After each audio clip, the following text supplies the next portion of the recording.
So, back before mechanical keyboards were all the craze, I actually liked a different kind of keyboard, and I know that this is going to sound, a bit polarizing, but I really liked keyboards that had a really slim, low profile and keys that were like keys from a laptop. I actually still have some of them here with me today, like this Gigabyte one. I have quite a number of these. And you know what? I generally find them to be faster and easier to actuate than their larger silicone dome counterparts, effortless to glide from key to key due to their slim profiles and tapering shape, and don't really catch in your fingers. But of course, there in itself lies the problem. Even the best of them, like this one, which I really loved, were still using silicone domes. During the boom, I picked up a normal mechanical keyboard for myself and joined the rest. And while they're good and all, a part of me just still really loves those slim, low-profile keyboards. And so when I saw that low-profile mechanical keyboards and switches were now a thing, I knew that I had to jump right in and test them out. That is exactly why in front of me here today I have the Dareu EK820. And you know what? I think I've went on for long enough. Let's get into the review. So I picked this keyboard up over at Taobao for about 193 yuan, which is the equivalent of 30 US dollars, and well, that's pretty cheap as far as keyboards go, though this keyboard seems to have been discontinued from their line of, keyboards. The EK820 comes in 60% TKL and full-sized, and the variant that I have here with me is the full-sized variant. It unfortunately only comes with a micro USB port for connectivity, which is pretty sad because I would have loved to see a Type-C port here, and the cable provided is about 1.6 meters in length. If the keyboard is too low for your liking, you can adjust the feet higher, and overall the body is only about 22.5 millimeters thin and is pretty minimalistic with a metallic top, a plastic base, and a pretty sexy chamfered metallic edge for a clean aesthetic. What's special about this keyboard is the top right panel right here that is a mini touch panel where long pressing any function for about 2 seconds or until the pause break button flashes activates the function. G enables game mode, long pressing the brightness button and sliding your fingers left or right reduces or increases the keyboard backlight brightness. The Wi-Fi looking icon adjusts the lighting animation speed, and of course, the volume looking button adjusts the volume of your computer.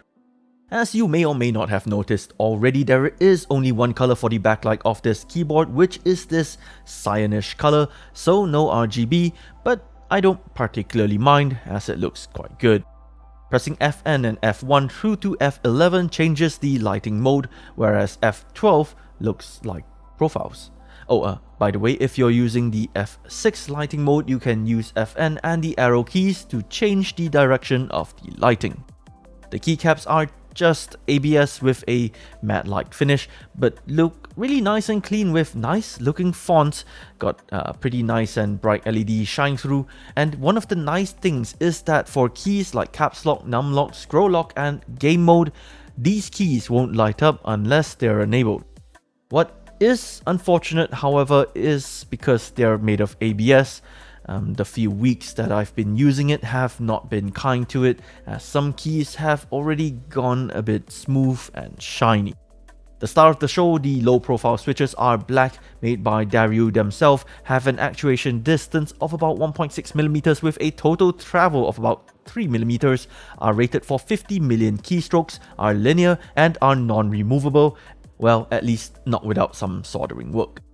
They have very little key wobble and are very stable, but unfortunately, at least for me, I found the typing experience on them to be pretty lacking.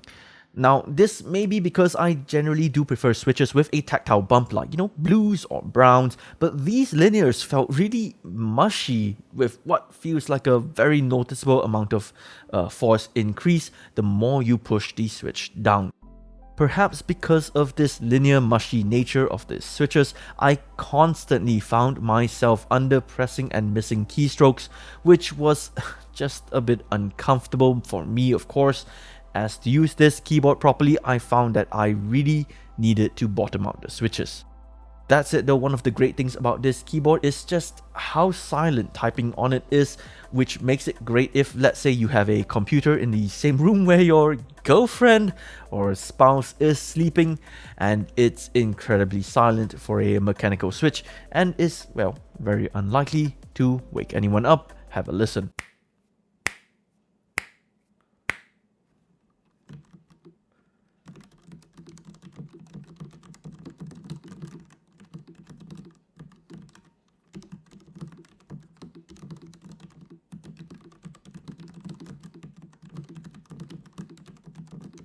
When it comes to something like gaming, the keyboard isn't obviously made for something like this, but it will probably serve you well because, well, yeah, like above, if you share a room with someone else and that someone is sleeping, they will very much be unlikely to wake up from your rage chats and ruffles on the keyboard. No guarantee if you start rage quitting and smashing your desk with the keyboard though. Now, I would like to say that you can get this keyboard quite easily, but as I mentioned in this video, it looks like Dareu has discontinued this variant that I have. At least it's not readily available on something like Taobao, with the only listing that I found there being a whopping 399 yuan, or the equivalent of $61.50 and it only goes higher. At that price, I obviously cannot recommend anyone get this keyboard, but let's say you manage to find it at a much more reasonable price and just need something cheap and silent to use, then, you know, I really don't think that it's such a bad pick at all. I really think that this keyboard has a lot of potential, so it's kinda sad to see that it's not really sold anymore with what looks like, production for them being stopped. Well, maybe if another good budget offering comes in the future, I can take a look at it and maybe throw a recommendation from it. Hopefully it's good. So yeah, that's pretty much it for this video. Do the usual YouTube thing of liking this video if you liked it. It really helps my channel. Drop a comment down below on what you think about this video and this keyboard. And don't forget to subscribe and stay notified with the bell icon so that you don't miss any of my future videos. My name is Yang, the Tech Rodent, and you know what? One more keyboard down and about 100 more to go. Just kidding. I don't really have like 100 more, maybe like one more. But if you know where that reference is from, let me know down in the comments section below. I'll see you guys in the next review.